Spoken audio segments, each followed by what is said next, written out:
How to cut your own hair straight. For more precision, you can cut your hair dry if you want, but I always recommend making it a little bit damp for better control. You want to comb your hair really well before you start, and for option number 1, you want to tie your hair in a low ponytail. Take another elastic and tie it a few inches from the first one. Repeat the same step with the third elastic, and now take your scissors, and using your fingers as a guide, you're going to cut a straight line.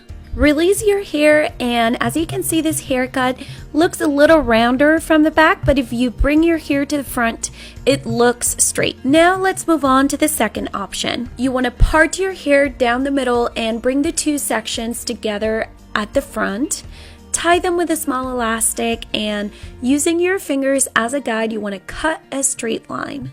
With this haircut, if we bring the hair to the front, it looks straight, and if we bring it to the back, it doesn't look as round as in the first option.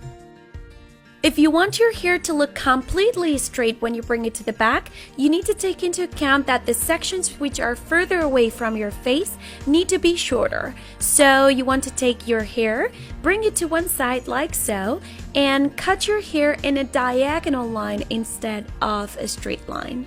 If you're not 100% sure whether you're doing this correctly or not, this is how your hair should look like once you comb it. Let's do this one more time. You want to comb your hair, bring it to one side, and using your fingers as a guide, you're going to cut your hair in a diagonal line.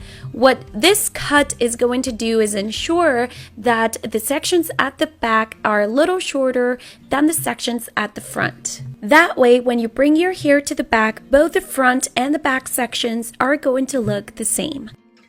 Next up, I'm going to give you some advice on how to cut somebody else's hair.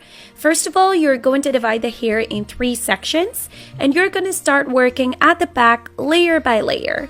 Take your first thin layer, and using your fingers as a guide, cut a straight line down the middle. Now you're going to take another section next to that one and cut another straight line. There are 2 important things you should bear in mind. First of all, your fingers are being used as a guideline, so to avoid messing up, you need to keep those as close to the person's back as possible. Another thing you have to bear in mind is that your layers should be thin enough so you can see where the previous layer was cut. This way you can use the first guideline you created to make your cut as sharp as possible. You can do some touch-ups this way, and now we are going to move on to the front sections. Bring them to the sides right on top of the person's shoulders, and you just need to work on that straight line little by little. And remember, to avoid messing up, all you need to do is keep your fingers next to the person's body.